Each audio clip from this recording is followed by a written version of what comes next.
إن الحمد لله نحمده ونستعينه ونستغفره ونعوذ بالله من شرور أنفسنا ومن سيئات أعمالنا من يهده الله فلا مضل له ومن يضلل فلن تجد له وليا مرشدا وأشهد أن لا إله إلا الله وحده لا شريك له وأشهد أن محمدا عبده ورسوله بلغ الرسالة وأدى الأمانة ونصح الأمة وجاهد في الله حق جهاده حتى أتاه اليقين من ربه فصلوات ربي وتسليماته عليه.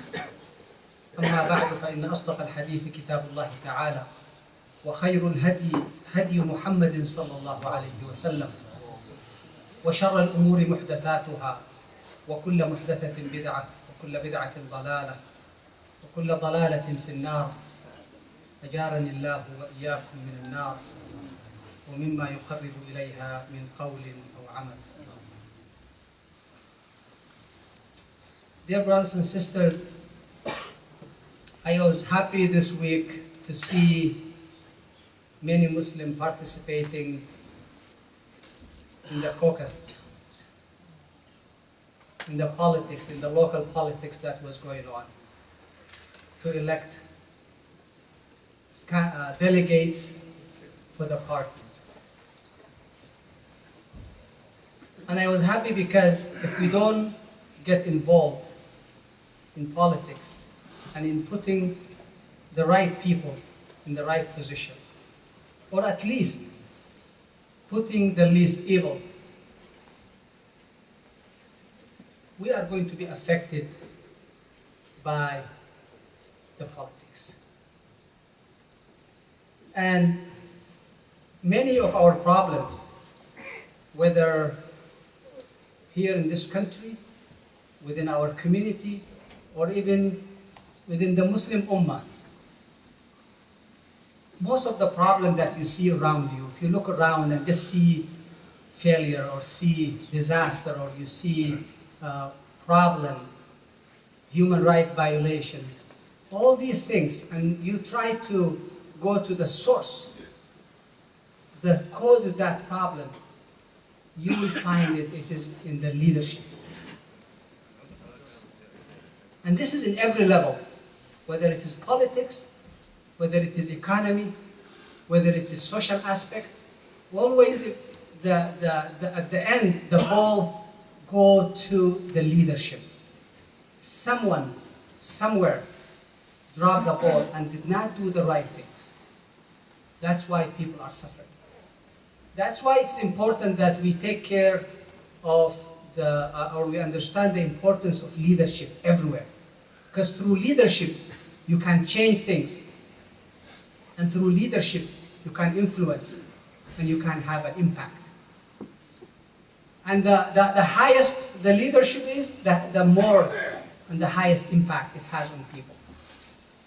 Please tell me, who among you is not going to be affected today by the tax reform that was approved by the leadership in Washington, D.C.? Every one of us will be influenced by that. Every single one of us here in the U.S. Whether we like it or we don't like it. And that's the reality of leadership. And Islam, our deen, taught us that the importance of leadership. First of all, Islam taught us to be in group, not to be individuals. And taught us the importance of the collective action and the being as a group. And Islam warned us to be alone. The Prophet ﷺ said, إِنَّمَا يَأْكُلُ الذِّئْبُ مِنَ الْغَنَمِ الْقَاصِيَةِ. He said the wolf eat the goat that's on the side, not the one with the group.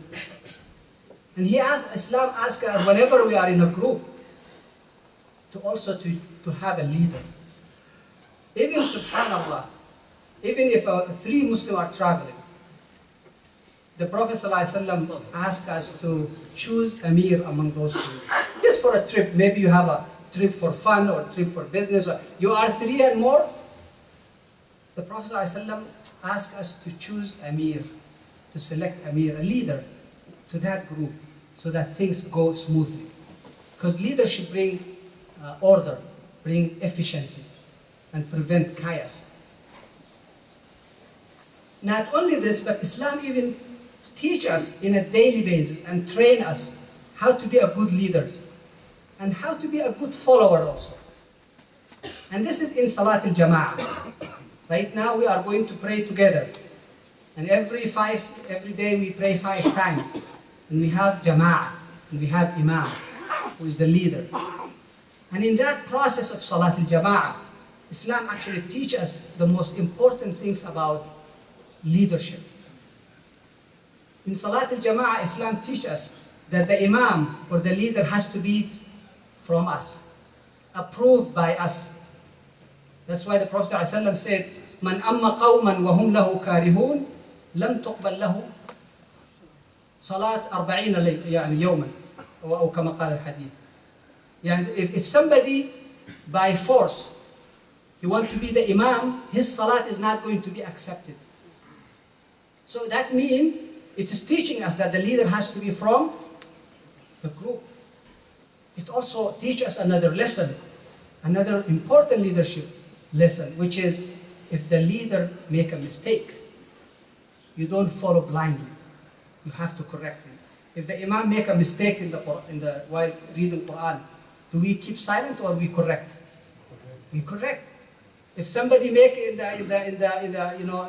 maybe in the ruku' and the sujood make a mistake, we'll say Subhanallah.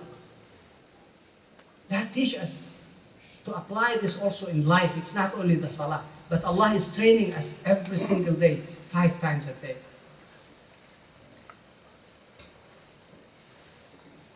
Uthman ibn Affan radiallahu anhu, al-Khalifa al-Thalith, he has a statement.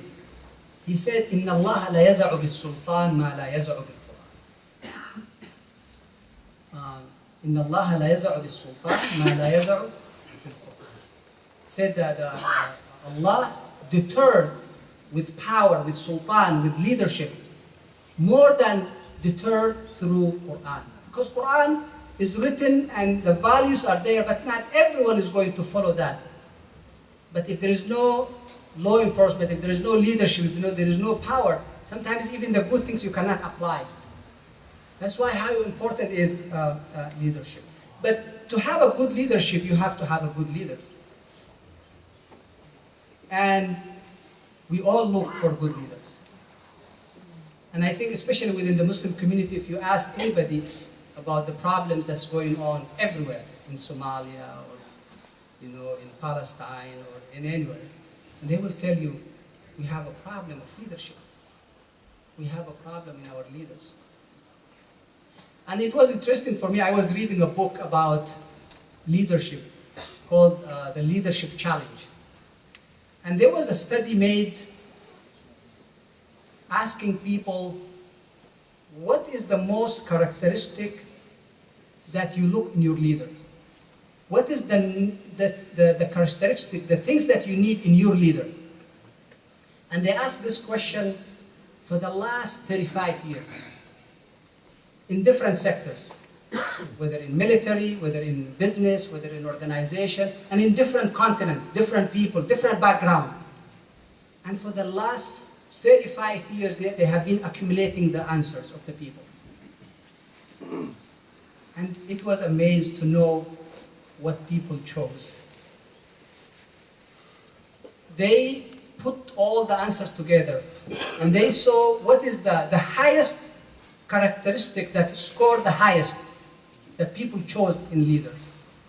Guess what it is? It is honesty and trustworthy. The number one characteristic that people want in their leaders is honesty and trustworthy. As-sidq wal-amana. And subhanAllah, I just right away I remember that is the name of the Prophet sallallahu alaihi wasallam. They used to call him what? As-sadiq al-amin. Before even he was a messenger, he was a prophet, Quraysh used to call him As-sadiq al-amin. Those are the two important characteristics of a leader. And the Prophet sallallahu alaihi wasallam tested Quraysh, just to prove that they remember that they was calling him as-Sadiq al-Amin. So when he wanted to announce his prophecy, and he is the messenger of Allah, he stood in one of the mountains in Mecca and he said, يا معشر قريش لو أخبرتكم أن خيلا وراء هذا الوادي تريد أن تغير عليكم أكنتم مصدقين؟ قالوا ما جربنا عليك كذبا. They said, oh Quraysh, if I tell you there is an army behind this mountain that want to attack you, are you going to believe me? And they said, yes, we never experienced lies from you. Then he told them, إني رسول الله إليكم جميعا. I was sent as a messenger and a prophet to you. And the Prophet ﷺ, this characteristic, he was not only just saying it just when it is good to say, or when it is easy to be honest. But he was applying it in the most difficult time. And that's, I think, the critical things about this honesty, because we all know honesty is important, and we all know to apply that important characteristics. But it is difficult when it comes when you know that honesty is going to hurt, when you know that lying may bring you some short-term benefits. That is the test. And the Prophet ﷺ proved that in the worst scenario, he was not lying. SubhanAllah, even in the war which is permitted to lie, the Prophet ﷺ was not lying. He used to say words that could be understood in more than one way, and he will not be, lying. Even when they were planning to kill him, the night of Hijrah, and those people who are planning to kill him, they all have deposit with him. They all have money with him. Because they did not see the most trusted people in Mecca other than the Prophet ﷺ. So although they were fighting him, although they were their enemy, but still they were putting deposit with him. Because they knew what character he has. And the Prophet ﷺ, in the night of Hijrah, he left Ali ibn Abi Talib there for a reason, so that he can distribute all the amanat, all the deposit to the people who are planning to kill him. Sallallahu alaihi wasallam. That is the real character and the real leaders that does not change when circumstances change.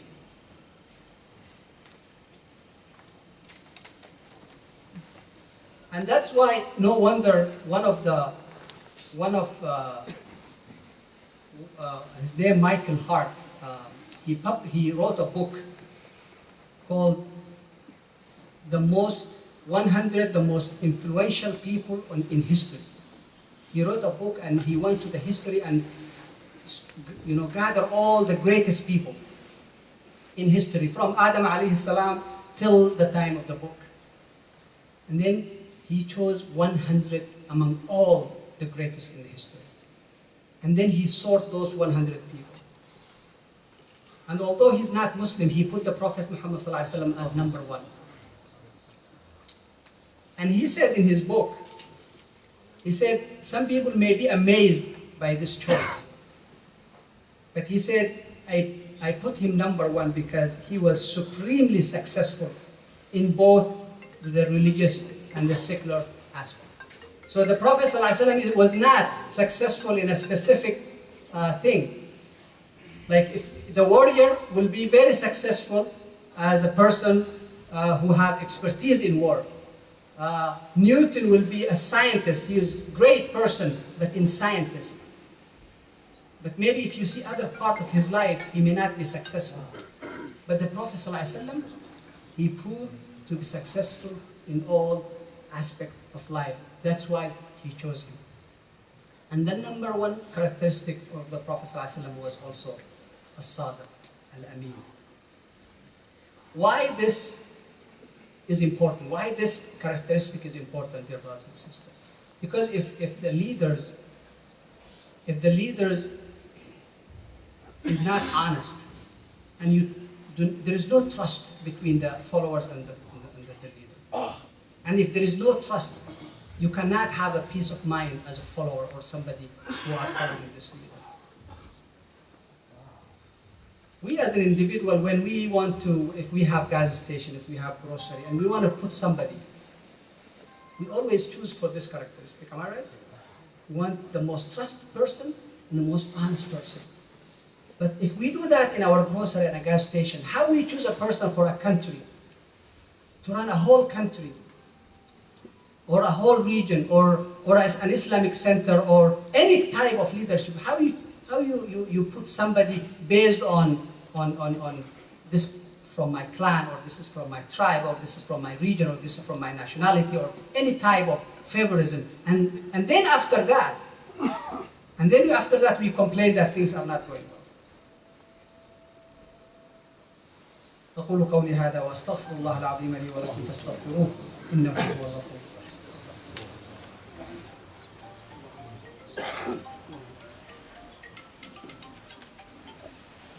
الحمد لله رب العالمين والصلاة والسلام على رسول الله الأمين وعلى آله وصحبه ومن اهتدى بهديه واستنى بسنته إلى يوم الدين. So the characteristic of honesty and trustworthy is not only on leaders, it's also the followers, the people. And Allah subhanahu wa ta'ala commanded us to be honest and to be also be with those who are honest. Allah subhanahu wa ta'ala said in the Quran, يَا أَيُّهَا الَّذِينَ آمَنُوا اتَّقُوا اللَّهَ وَكُونُوا مَعَ الصَّادِقِينَ. يَا أَيُّهَا الَّذِينَ آمَنُوا اتَّقُوا اللَّهَ, fear Allah subhanahu wa ta'ala and be among those who are honest. Because dear brothers and sisters, leaders come from or chosen by the followers. And if the followers or the people are not honest with themselves, they are not going to be making the right choice. So honesty is important also from the people so that they can choose the right leaders. And we always talk about Islam in a different way, and we present Islam in a different way. But really, the strength of this deen, it's in these values, in these simple values that sometimes we ignore: honesty, trustworthy, being good to your neighbor, being good to humanity. These are the things that really have. This is the power that this deen has. When Ja'far ibn Abi Talib radiallahu anhu went to Habasha and met with the king of Abyssinia, and Najashi, and he was telling him about Islam. And he said, O king, we were ignorant. كنا قوما أهل جاهلية. We were ignorant. We used to kill people. We used to drink. We used to take the money of the orphans. We used to kill our daughters. We used to do all these evil things. But when Islam came, and this is exactly what he said. This is what he said. Said, فَلَمَّا جَاءَ هَذَا النَّبِيُّ Rasul sallallahu alayhi wa sallam. He said, أَمَرَنَا بِصِدْقَ الْحَدِيثِ. See the number one he said? أَمَرَنَا بِصِدْقَ الْحَدِيثِ. He asked us to be honest. وَأَدَاءِ الْأَمَانَةِ, to fulfill promises. وَصِلَةَ الرَّحِمِ, and to be kind to our kinship. وَحُسْنَ الْجِوَارِ, and to be good to our neighbors. وَالْكَفِّ عَنِ الْمَحَارِمِ وَالدِّمَاءِ, and to stop the killing and the bloodshed. وَنَهَانَ عَنِ الْفُحْشِ وَقَوْلَ الزُّورِ, and even he cleaned our tongues, like he asked us not to say bad words and filthy talk. وَأَكْلِ مَالِ الْيَتِيمِ, and to take the money of the orphans, and also to accuse women falsely, قَذْفِ الْمُحْصَنِ وَقَذْفِ الْمُحْصَنِ. These are really what Islam is about, and this is the power of Islam. And lastly, I want to end with this one, that the importance of this characteristic, honesty and trustworthy. Abu Bakr as-Siddiq radiallahu anhu was the best Khalifa in Islam. When he made his khutbah, the first time he was inaugurated as a Khalifa, He made a short khutbah that even did not last maybe for a minute, but it was the most powerful speech. And among that he said, أيها الناس إني وليت عليكم ولست بخيركم. O people, I was chosen to be your Amir, but I'm not the best of you. فإن أحسنت فأعينوني وإن أسأت فقوموني. If I do something good, I want you to support me. And if I do something wrong, I want you to correct me. And then he said this, الصدق أمانة والكذب خيانة. See, الصدق أمانة والكذب خيانة. He said honesty is synonymous to trust. والكذب خيانة, and lying in the position of leadership is like treachery, it's خيانة. القوي فيكم ضعيف عندي حتى آخذ الحق منه والضعيف فيكم قوي عندي حتى آخذ الحق منه حتى آخذ الحق له. أطيعوني ما أطعت الله فيكم. Obey me as long as I'm obeying Allah and the Prophet Muhammad. So the obedience is limited within that constitution of Quran and Sunnah. أطيعوني ما أطعت الله ورسوله فإن عصيتهما فلا طاعة لي عليكم. If I deviated from the route, you don't have to obey me. He mentioned in this khutbah, the point that I wanted to mention is that honesty, he said, in the position of leadership is really one of the most important characteristics. And may Allah subhanahu wa ta'ala make us apply these teachings and these principles. And may Allah subhanahu wa ta'ala make us the best followers and the best leaders. And may Allah subhanahu wa ta'ala make us understand the teaching of Islam, because that is how we are going to be successful. أقول قولي هذا وأستغفر الله العظيم لي ولكم فاستغفروه إنه هو الغفور الرحيم. اللهم اغفر للمؤمنين والمؤمنات والمحسنين والمحسنات الأحياء منهم والأموات إنك سميع قريب مجيب للدعوات. اللهم اغفر لنا ذنوبنا وإسرافنا في أمرنا وثبت أقدامنا وانصرنا على القوم الكافرين. أقول قولي هذا وأقم الصلاة.